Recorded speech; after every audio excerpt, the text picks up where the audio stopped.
চটপট কোনো মিষ্টি খেতে চাইলে এই রেসিপিটা আপনারা অবশ্যই করতে পারেন।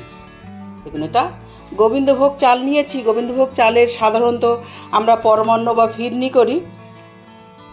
আজকে আমি না ফিরনি না পরমান্ন, একদম নতুন একটা রেসিপি আপনাদের সাথে শেয়ার করব, মিষ্টি রেসিপি, যেটা তৈরি করা খুব সহজ এবং দুধ, চিনি আর আতপ চাল, এটা হলেই হয়ে যাবে।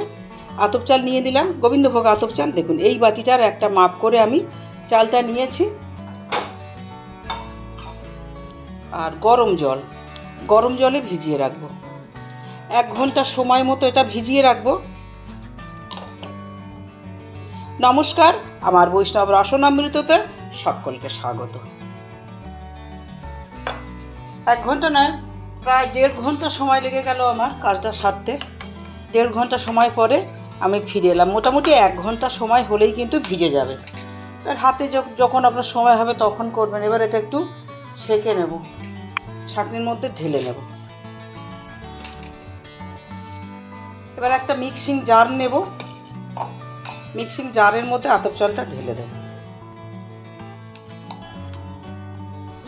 দিয়ে দেবো 1 চামচ টক দই। চিনি দেব 3 চামচ চিনি দিলাম। দিয়ে এটা পেস্ট বানিয়ে নেব।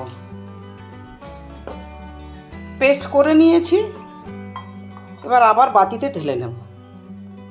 এটা সরিয়ে রাখি। এখন গ্যাসের কাছে যাব। একটা কড়া বসিয়ে দিয়েছি, 1 সসপ্যান জল বেশি হয়ে যাচ্ছে, জল একটু তুলে রাখলাম। 1/2 সসপ্যান জলটা দিলাম। এটা ফুলে থাকুক, জলটা ফুটে ওঠা পর্যন্ত। এবার 3টে বাটি নিয়েছি, বাটিটা একটু রেডি করব। এটা ঘি মাখিয়ে নেব। 1-2 ফোঁটা করে ঘি দিয়ে দেব। দিয়ে এটা খুব ভালো করে মাখিয়ে নেব। বাটি 3টেই রেডি করে নিলাম। একটা থালার উপর বাটিগুলো রেখে দেবো। এরকম যে কোনো একটা থালা নিয়েছি, বাটি 3টে আমি রেডি করে নিয়েছি। এবার এটা একটু সরিয়ে রাখবো। আবার গোবিন্দভোগ চাল ও দইয়ের ব্যাটারটা নিয়ে এসছি সামনে। ব্যাটারটা মিনিট খানিক একটু ফেটিয়ে নেব।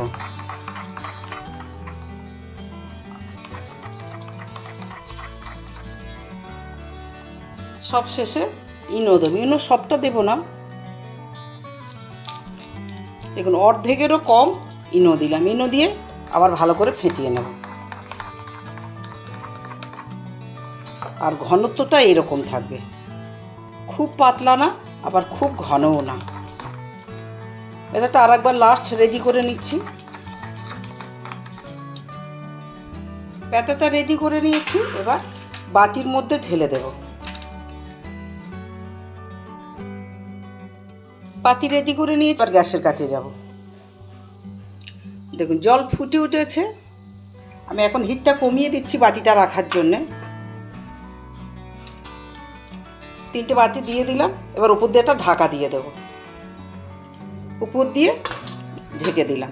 এভাবে মিনিট 10-15 রেখে দেবো। মিনিট 10-15 পরে আমি দেখাবো। এটা সরিয়ে নিচ্ছি। এটা রেডি হয়ে গেছে। এটা এখন আমি নামিয়ে নেব।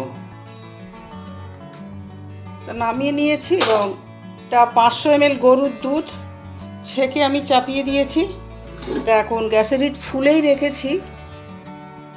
দুধ ফুটে উঠেছে। দুধটা আর যতটা দুধ দিয়েছি, 500 দিয়েছি, 250 ml, প্রায় অর্ধেক হওয়া পর্যন্ত এরকম মিডিয়াম টু হাই হিটে ফুটিয়ে নেব। অর্ধেক বা আর একটু গাঢ় হবে এমন অবস্থা আসা পর্যন্ত ফুটিয়ে নেব। এখন একটা এলাচ একটু ফাটিয়ে দিলাম আর একটা তেজপাতা দিলাম। দিয়ে এটা এরকম মিডিয়াম হিটে আর একটু ঘন করে আগে ফুটিয়ে নিই। দুধ অর্ধেকেরও বেশি কমে গেছে এবং দুধ দেখুন যথেষ্ট গাঢ় হয়ে গেছে। এখন চিনি দিয়ে দেবো। 1/2 বাটি চিনি দিলাম। চিনিটা আপনাদের কম বেশি পছন্দ অনুযায়ী কম বেশি করতে পারেন। হিটটা এখন ফুলে করে দিলাম, যেহেতু চিনি দিলাম একটু দুধটা আবার পাতলা হয়ে যাবে, তাই একটু ফুলে করে দিলাম। ফুলে আরও 1 মিনিট এটা ফুটিয়ে নেব এবং এটা দিয়ে আস্তে আস্তে নাড়াচাড়া করে নেব। চিনি দেওয়ার পরে আরও 2 মিনিট ফুটিয়ে নিয়েছি। এবার অল্প মিল্ক মেড দিচ্ছি। যদি আপনাদের কাছে গুঁড়ো দুধ থাকে গুঁড়ো দুধও দিতে পারেন। আমি শুধুমাত্র মিল্ক মেড দিয়েছি। মিল্ক মেড দিয়ে হিটটা আবার একটু বাড়িয়ে দিচ্ছি, দিয়ে আরও 1-1.5 মিনিট এটা নাড়াচাড়া করে নেব, তাহলেই কিন্তু যথেষ্ট ঘন হয়ে যাবে। এগুলো হালকা গরম আছে। এখন একটা ছুরি নিয়েছি, ছুরিতে হালকা ঘি মাখিয়ে নিচ্ছি। এমনি ছেড়ে দিচ্ছে।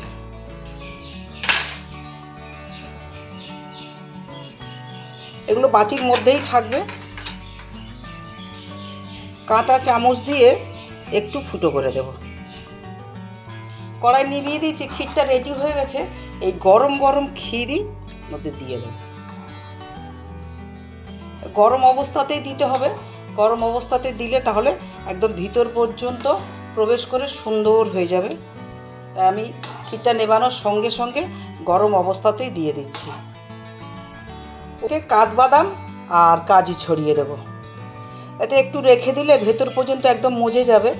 তো আমার তো এখন সময় হাতে খুব কম, তাই আমি দেখিয়ে দিচ্ছি। এতে একটু রেখে দেবেন আধ ঘন্টা। তারপর যদি সম্ভব হয় আরও একটু যদি ফ্রিজে রাখেন তো কি বলবো, ফিরনি বা পরমান্ন চেয়েও এটা অপূর্ব খেতে লাগবে। এবার এগুলো দেখুন একদম তুলে নিচ্ছি। এটা ভগবানের বাটির মধ্যে তুলে নিচ্ছি। এখন এটা ভগবানকে ভোগ লাগাবো।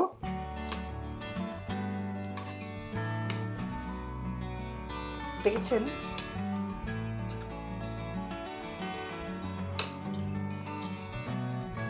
উপর থেকে চেরিটা দিয়ে দেবো।